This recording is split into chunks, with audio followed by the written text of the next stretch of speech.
Chapter 8. The Rich, the Robbers, and the Reward. Wednesday, the 17th of April, 1191. Tom and Walter had been partners for years. Both born and raised in Nottingham, they had joined the City Watch together nearly 20 years ago. They were now 38 and 40, respectively. Too long in the tooth for a crusade when King Richard had come a-calling. But the sudden scarcity of able-bodied men had meant their duties had expanded these past few years.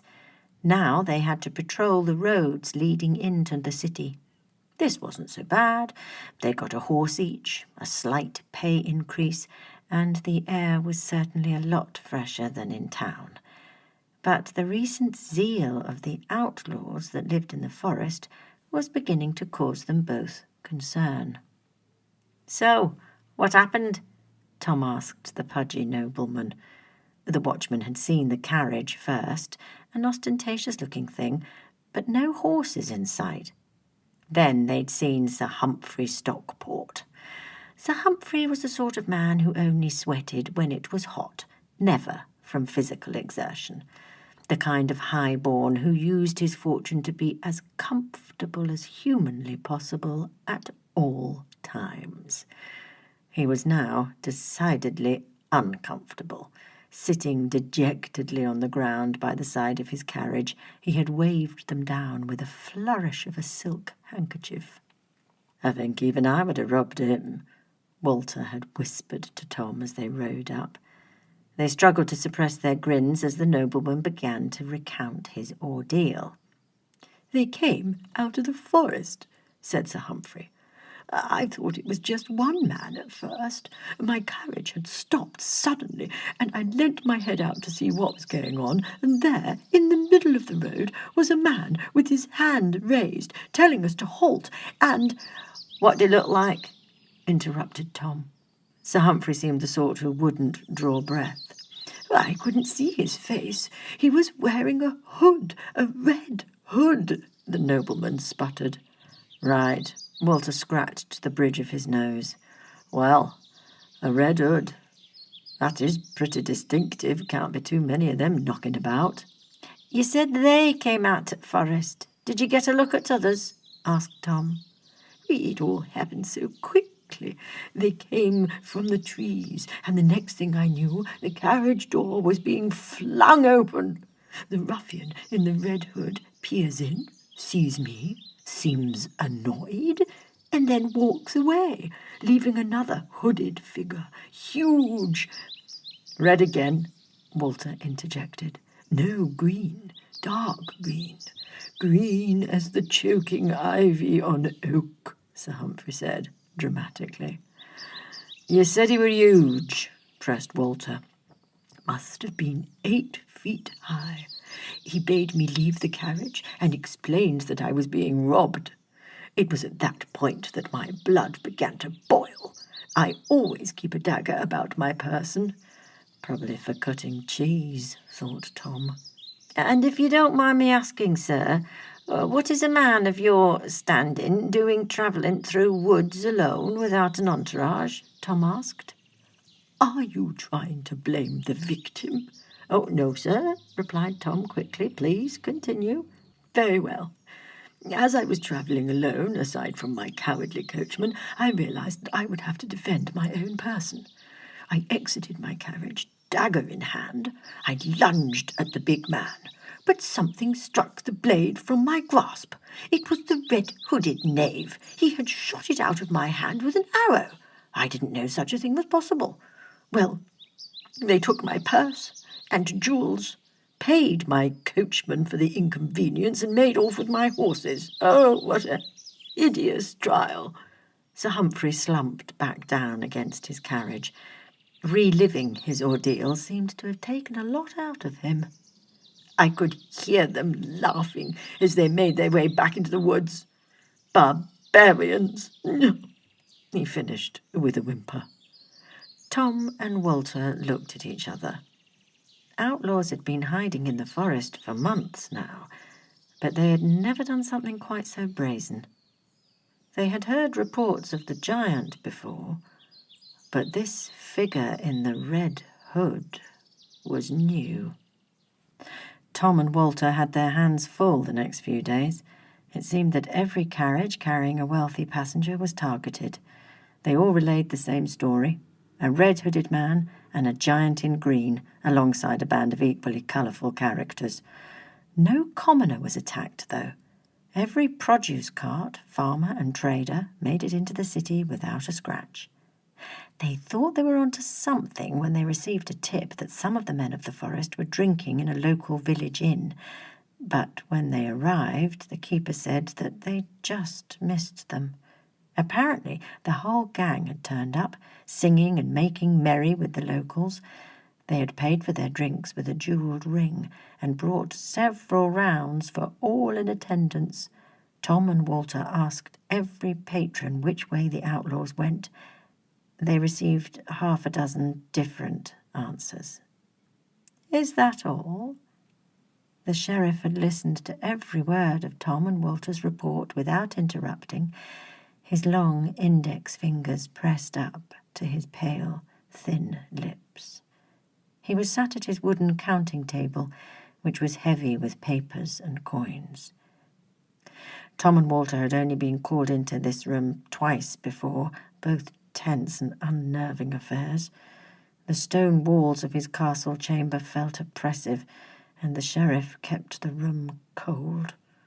The only heat and light came from the 2 candles on the table. The watchman knew the sheriff could have taken any room in the castle, but he had chosen this dark cellar.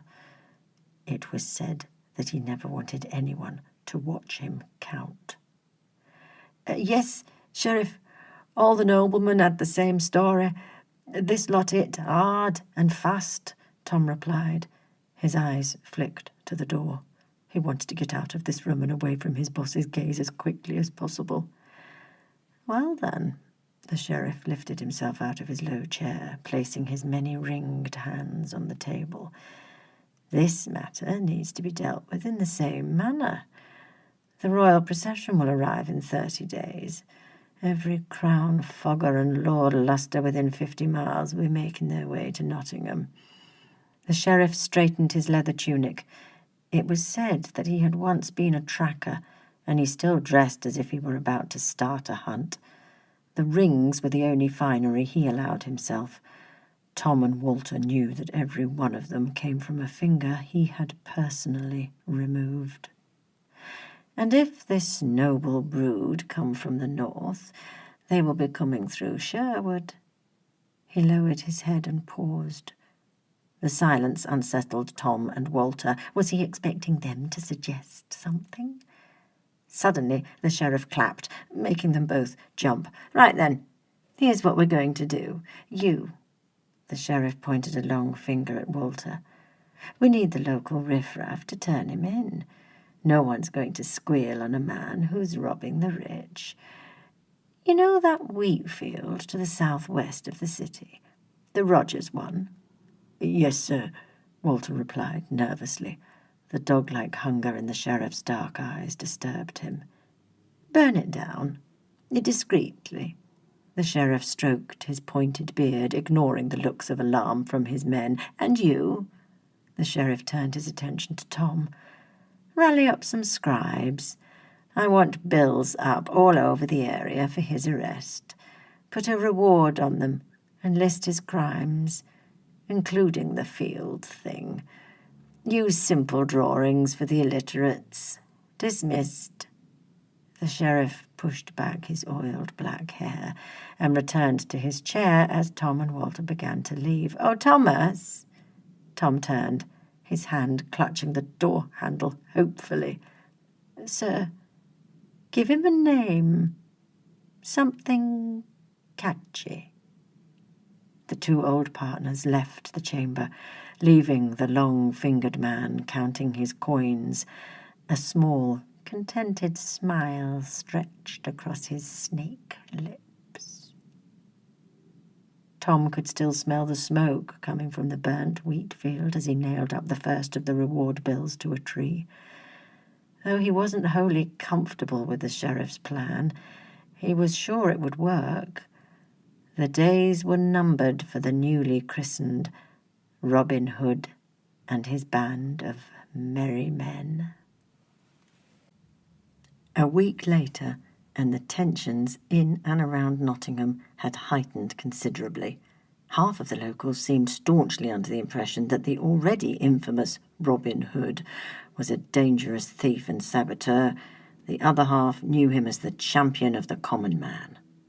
Though most of the men of the forest were new to politics, Adam was impressed with how quickly they picked up its tricks. As soon as they had heard that the burning of the field was being blamed on them, John had immediately gone to the farmer, professed their innocence, and offered him money for his destroyed crops. The overjoyed farmer now left fresh bread for them in the forest every morning. When they had begun to see the wanted posters, Will had distributed charcoal to every literate member of the band.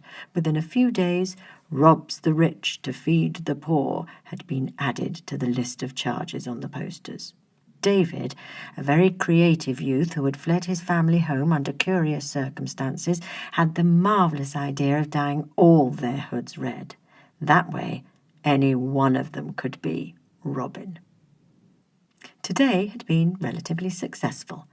Most of the men had already left the roads to distribute the day's taking among themselves and the surrounding commoners. Will and Adam were the only two left on patrol. The sun was turning in for the day, and they too reclined lazily on the bough of a large tree. Will couldn't believe his good fortune. He'd never been so well fed and rested in all his life, but he worried about his new friend. Will was only alive today because he saw things that other men missed.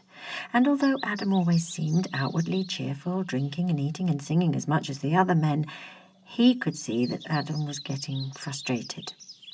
Will was just summoning up the courage to ask him about it when he heard the familiar noise of clopping hooves and churning wheels. Adam pulled up his hood, fixed his bow, and turned to his young comrade. "Are you ready?"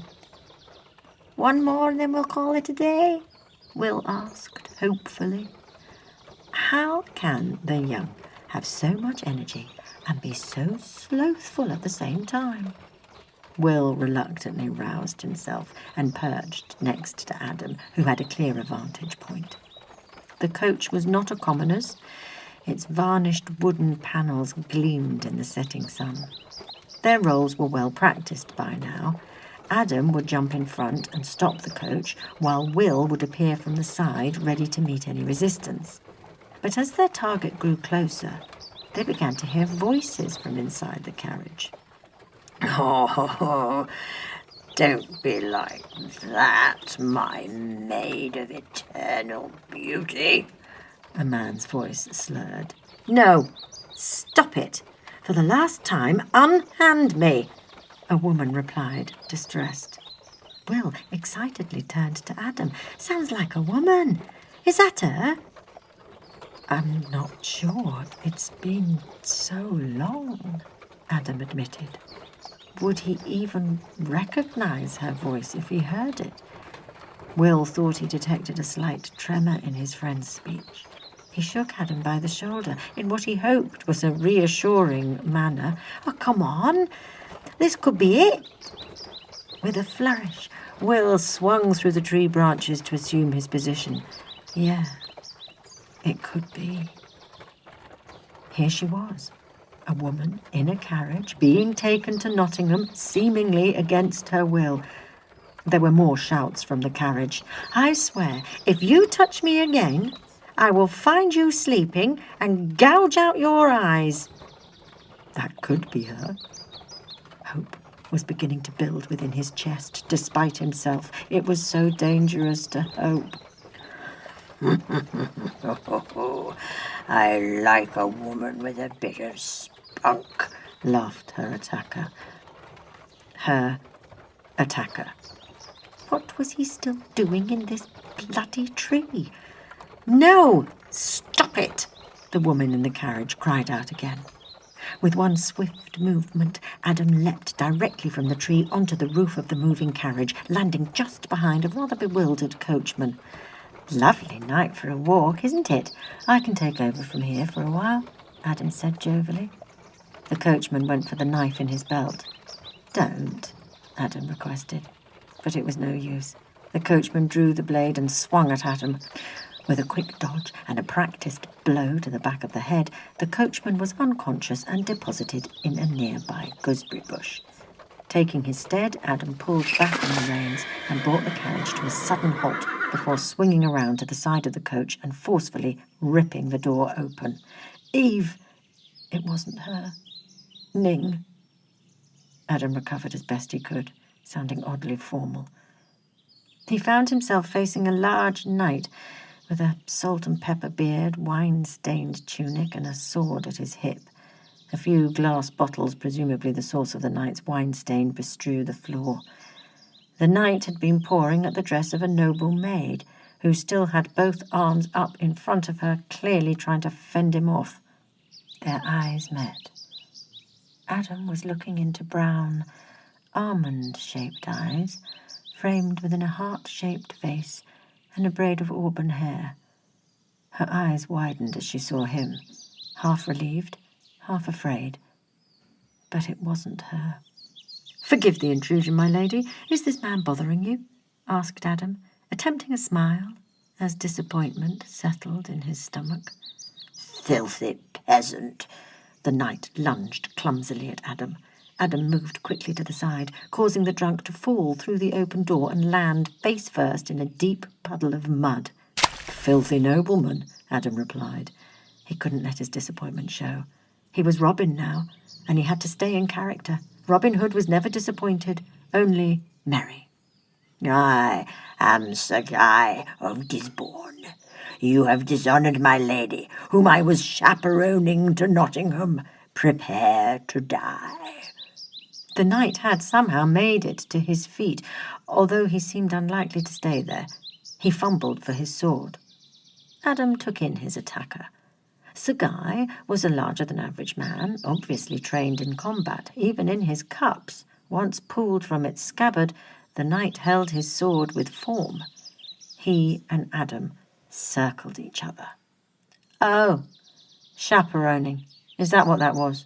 Forgive me, Sir Guy. I am Robin Hood. I know not of the ways of chivalry. My friend and I are simply here to rob you."